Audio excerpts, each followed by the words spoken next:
Welcome to FaceTime Stories presented by Grooming Gurukul. Our today's guest is a young serial entrepreneur, a passionate tech geek, curator, and mentor for multiple tech startups. He has attracted four acquisitions from some of the big names in the industry, like Kavin Bharti Mittal's Hike, for the artificial intelligence app created by him called Tsunami. And for the rest of the details, let's welcome Prabhu himself. Hi, Prabhu. Hi, Geeta. So, in continuation to our introduction, I would like to ask you when and why did you start this journey of exploring the startup world? Why you had a very fancy corporate job? So, can you just take us through your journey? Sure. So, first of all, I always started way back in 2008. So, when I was a college grad, I used to bunk a lot of classes and focus more on side activities, more of extracurricular activities. So I was a more of an incidental, or you could say an accidental entrepreneur. So I started freelancing way back in my college days, doing small graphic designs, doing small websites where though I'm not from a computer background, I was more of electronics and communication background. Okay. So that's how I started. And college days, I was very passionate to do a lot of things in terms of tech, and eventually I became a techie by learning myself. So all of this self-learning again. Mm-hmm. So, and after during third year of my college, I used to actively participate in a lot of my college symposiums and used to present a lot of papers. That's how I learned a lot of communication skill set and soft skill. And eventually landed a job in HCL Technologies through a campus recruitment program.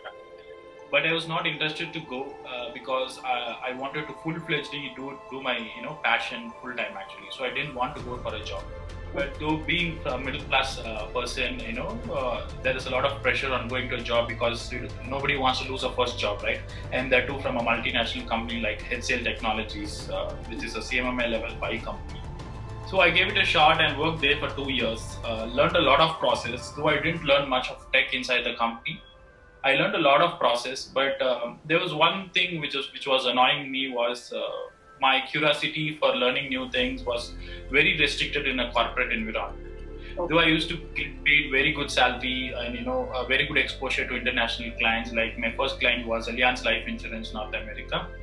But I was doing my job good, everything was good, I said, but my inner passion is not satisfied. So there was some gap which I wanted to do a lot of things. So there were a lot of restrictions in terms of corporate companies. So that made me quit, and I resigned HCL Technologies. Before resigning, I was part of Standard Chartered Scope International also. I resigned, and I convinced my parents that I'll try this for first 5 years. I don't know what happens. So though I was ready for failures, I convinced my parents, if I really survive, then I'll continue. If not, I'll get into a job. But eventually became an entrepreneur, trying a lot of things. So the entire journey was all about passion at first place, and there were a lot of struggles from day one. It's not easy to be an entrepreneur and also quitting a luxury job and start chasing a passion actually. So that's how I became an incidental, or you can say an accidental entrepreneur. So passion is the main thing actually. Right, interesting. So between bootstrapping and fundraising, when is the right time to go in for a fundraise, and which option is actually better, and how do you weigh it? So interesting question. So if you see, like bootstrapping is a different journey altogether. Fundraising is a different journey altogether. So to give an example, there's a company called Zoho, which is it's a Chennai-based company, SaaS software company. Okay. It's complete bootstrap. It's now more than $1 billion company, which makes revenue $1 billion. So they have not raised a rupee fund till date, and there are a lot of investors who wanted to fund that company. But Zoho is a kind of very big example for all of us as a bootstrap. Okay. So I'll first give examples and then explain the difference. Whereas if you see a lot of funded startups, or any other funded companies we have come across, like there are plenty of Indian startups who have raised enormous amounts of fund, be it Flipkart or Snapdeal or Dunzo, be it any other company in India. The only primary difference is funding will only actually will be able to help you catalyze or speed up your process. So it is like a nitro in your game actually. So funding will only help you to get there faster. And with the help of a VC, your network expands like anything. And there's a lot of influence in the market where you can push boundaries immediately overnight if you have funding in place. But having said that, funding doesn't promise success. Even bootstrapping doesn't promise it. Bootstrapping requires a lot of a lean mechanism. So you cannot go as fast as a funded startup. You cannot hire a rock solid talent from Harvard's or IIMs or any other good talent in the market. So it requires a lot of feet on the street, finding a lot of juggards, with very little bandwidth for money, time, and and the resources. We'll have to be really creative in terms of bootstrapping. Yes. The main advantage of bootstrapping is you control the entire company vision, roadmap, and the entire control. As a founder, you know what it takes that company to the next level. But whereas a funded company, there's a lot of investors coming in place. Though diversification happens at a lot of business angles, or be it expansion modes, or high speed growth, a lot of VCs expect. So what happens here is there's a lot of probability is very high. It is like going very fast. You can crash at any point of time. So funded startups have a different trajectory altogether, bootstrapping. But my example would say I was more of a bootstrapped entrepreneur. So till date, we control the entire direction of the company. I said, like, we have got a lot of investors who wanted to invest in us, but we had a lot of restrictions in terms, because we simply don't want to raise funds just for raising funds. So there has to be an absolute need.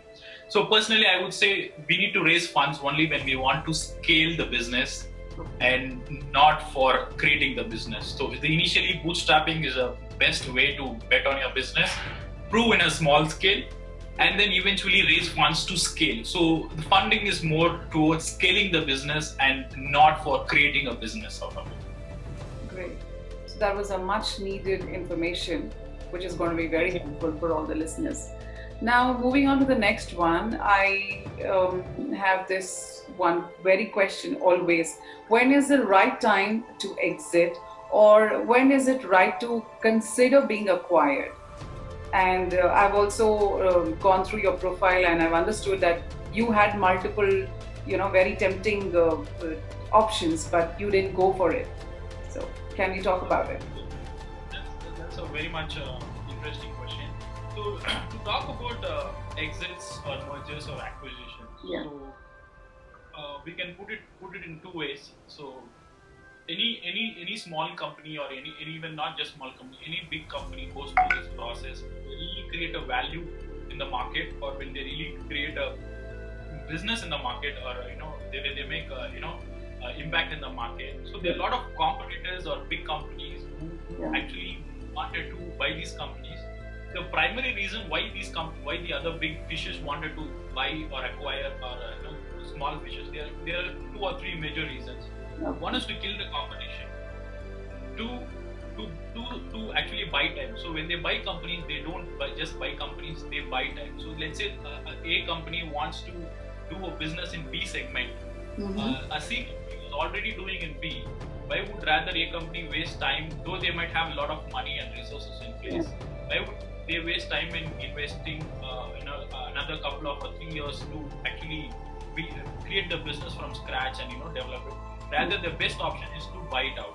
I mean, so that is why companies would buy or merge or acquire any other company. So this is one of the prime reasons why companies acquire. The other prime reason is to acquire talent. So it's more of sometimes an acquisition is called acqui-hire. Why? Because companies are not interested in the product the company has developed, but they are more interested who has developed it, especially the founding team or the team which has developed that product. They think that this team is capable of doing many things in their business team. So Yes. they directly acquire this company for the sake of these people and call it as acqui-hire and not acquisition. So Okay. eventually they'll kill the product over a point of time, but in fact they'll reutilize their talent in their other business wings, and make sure it's a kind of more of hiring process, finding the talent faster. But though it's a costlier affair. It's not a cheaper affair. It's a costlier affair, but the good thing for the company is this: when they acquire, they actually get a bunch of talent all put together, where the synchronization is already in place. So they save a lot of time. So when coming to acquisition offers, why would I reject, or how we got? So to name a few, like my first product startup got acquisition offer from Kunal Shah's company called Free Charge. Okay. By the time I was very amateur entrepreneur, we didn't want to sell the company at that point of time. So we kind of were very slow in the decision making process. So that didn't happen though, but I regretted after a point of time. Why? Because after some time, Freecharge was sold to Snapdeal for 2,500 crores approximately. So I eventually lost a very big opportunity, not in terms of just money, but in terms of getting into that network, and and learning a lot from companies like funded from Sequoia's backing and all. So I regretted that. I should have made that decision, but I still feel happy that we have pivoted our product and then got another acquisition offer from Mr. Kavin Bharti Mittal, who is son of Airtel owner. He runs an app called Hike Messenger. So we also tried to acquire our company, but eventually the deal didn't happen because of some other processes. So it is again an attractive acquisition offer. And the third one, recently for a real estate product startup, construction product startup, we got an acquisition offer from Square Yards actually. So all this way, why people wanted to acquire us, because we didn't, though we were not funded much, though we have not grown our companies into a big scale like any other VC funded company. But what we were able to prove all of these people, where I had actually built a very good team who can actually work together with each other within a tight closed mechanism, where we can produce really great products at different level altogether, and putting into the right market and getting customers and getting revenues in place with a very lean budgets. So this proves that entrepreneurs like us who are bootstrapped have the capability to run any bigger business units and bigger startups, or bigger companies with a bigger vision actually. So this will be a good identifier or a kind of KPI, a performance indicator for any other big founders or company who actually we are easily attracted because of what we have proven as a product company altogether in the previous histories. My recommendation to entrepreneurs is, don't get acquired just because they give you some money, because end of the day, a lot of times your vision gets lost in between this acquisition process, because you're going to become a part of a bigger pie, though it is a winning situation for you. But having said that, if your company is really struggling to meet the odds, like getting revenues or giving salaries, or at least you're able to survive, then continue the move. If you're really figuring out that it's not going to work further, and if you really find an acquirer or a company who wants to acquire you even at a fraction of cost of what you have invested, go for it, because more than the money, the learning is very important for us. And what I personally felt, if I really get an acquisition offer, yes, why would I get acquired? Number one, there's a portfolio for any entrepreneur. It's an exit portfolio for your next level, next startup, or next big vision, whatever you wanted to create. That's a very good start. Two, you get recognized in a lot of startup ecosystem, where you get a name for yourself, kind of fame for you. Third, eventually you'll be building a good network in the future company, and you'll be able to see a lot of like-minded people, and a lot of learning happens. And fourth, you get a runway for a cash for your company for next big dream or vision you wanted to start. So all this is a cycle for an entrepreneur. An exit is always welcome for an entrepreneur, but don't get just tempted for money to sell your company. That is not going to lead you nowhere actually. Absolutely. So Prabhu, there are many beginners in the startup ecosystem, and I've seen that they are struggling to write their own business model, their revenue models, and a lot of strategies that they have to plan. So is there a platform where they can actually go and get some help I'm sure there are some on the YouTube, and there are some self-learn apps which guides them. But since you are a serial entrepreneur and I'm not sure how you would have gained that experience of writing your own business plans and etc. So do you have any tips or any mentoring that you can do here in this segment? Yes, to an extent, yes. So to answer your question, so first of all, we are living in 21st century, and it was not the case like before. Like there's a lot of exposure now to not just entrepreneurs, even students or anybody who's there on the internet. So it is like there's a whole a bunch of resources available online, and those resources are actually being curated by experts or people who have sold their companies, people who have exited, or people who are successful in their company, who have created billion dollar businesses, and they write their exposure. I mean, they write their experiences. So best platform I could say is first preference is given to LinkedIn, because first of all, even to get into that mode, you'll have to even talk to like-minded people, understand how they operate and how they actually have done it before. So there's a lot of resources available on the internet, especially on Google. Like there's the websites like B Plans. For SaaS companies, there are different business plans and projections altogether. There are a lot of calculators available, and all we need is to spend a lot of time in researching and what other companies' business plans and pitch decks. For example, there are a lot of public decks. Like if you can Google simply, you can get Airbnb's pitch deck when they were raising some few $1 million. So these are all live examples where how these founders have arrived at these pitches and were able to raise millions of funds. So they are very simple, elegant decks, but they took a lot of time to get. For example, there's an accelerator called Y Combinator from US, and they give a lot of free resources for entrepreneurs like us who actually are. And these free resources are not just curated, overnight. They are all years and tons and decades of experience from other entrepreneurs.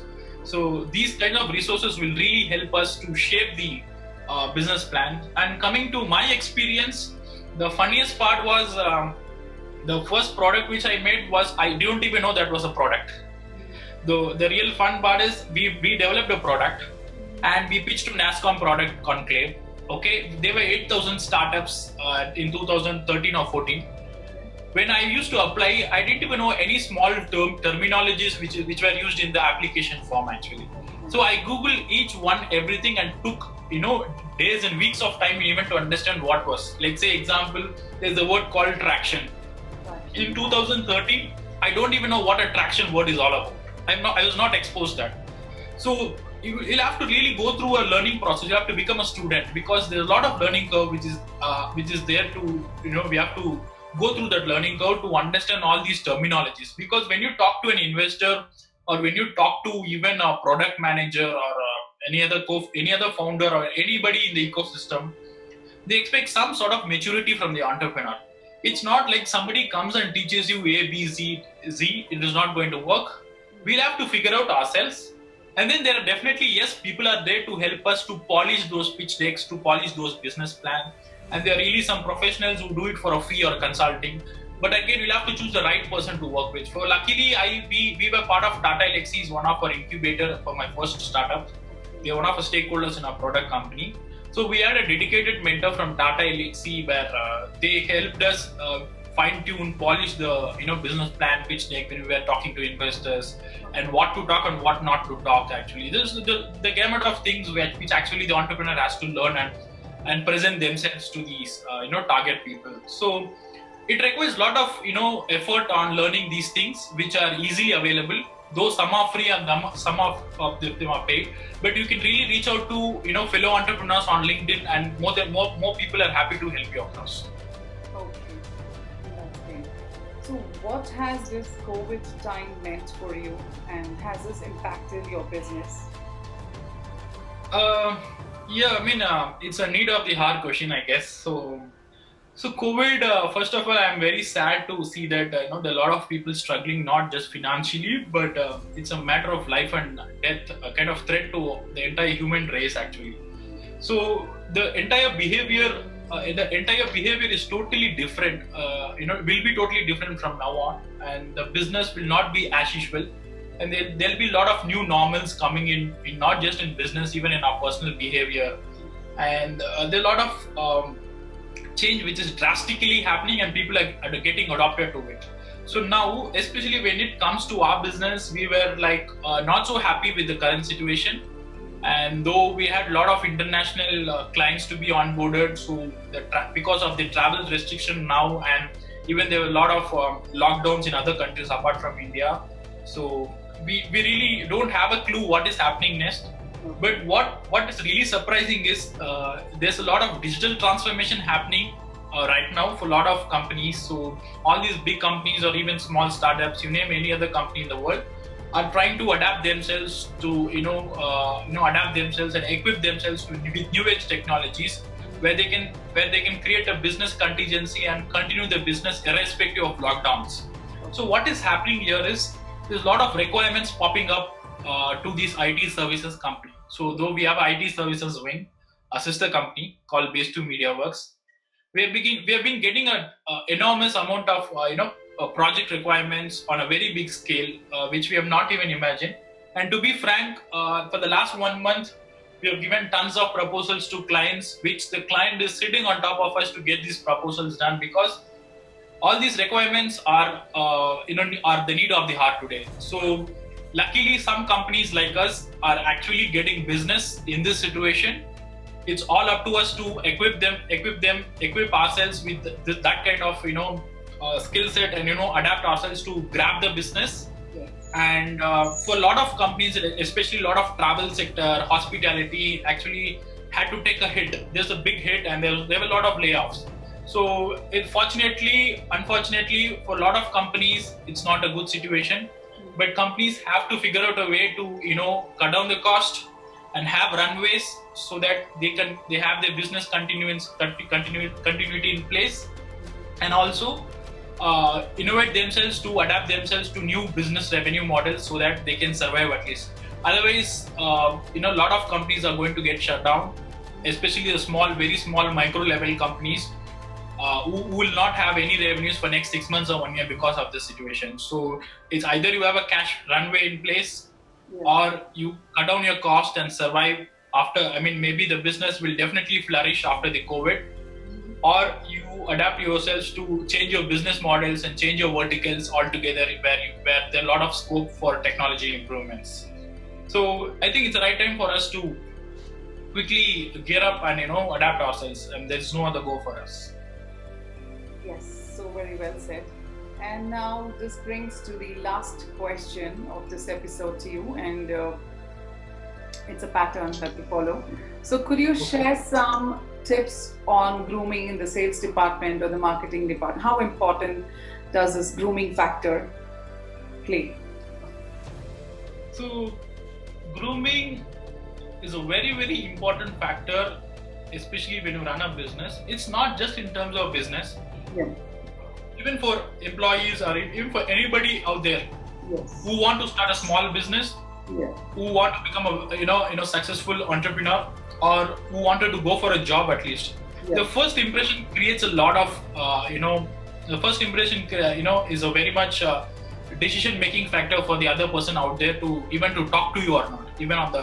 Even when you go for a face-to-face interview, or especially when you attend calls like this, or even when you pitch to investors. So there's the first impression always happening. So that indirectly, though not directly, but indirectly, it shows your attitude towards the business or the other person, how well you're grooming.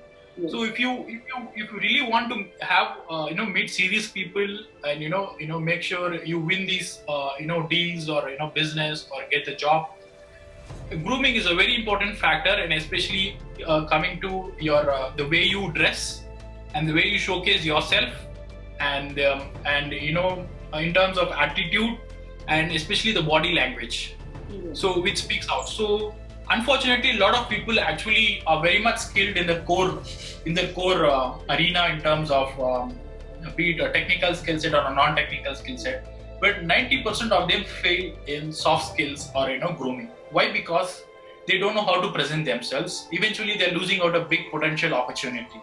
So from my experience, what I have felt is there were instances where I've gone in shorts to a big client and done deals.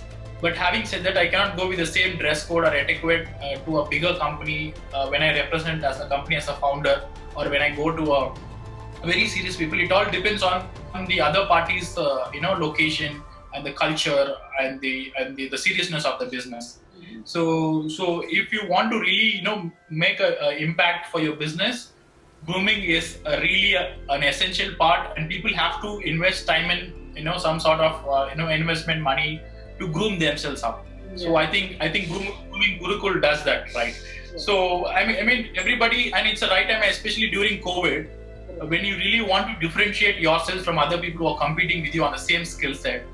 So end of the day, this extra factor of, it's not just extra, it's a core factor. This grooming will really make you differentiate others from you, not just with your technical or other non-technical skill sets actually.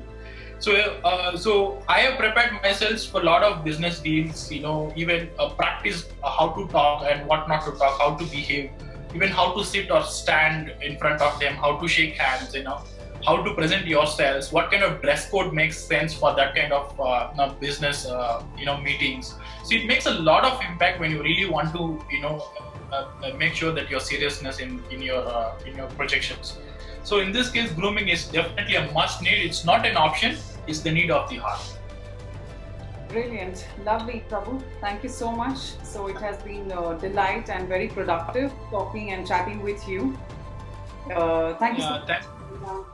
Thank you, Geeta. Same here, actually. Thank you very much. Take care. Bye-bye.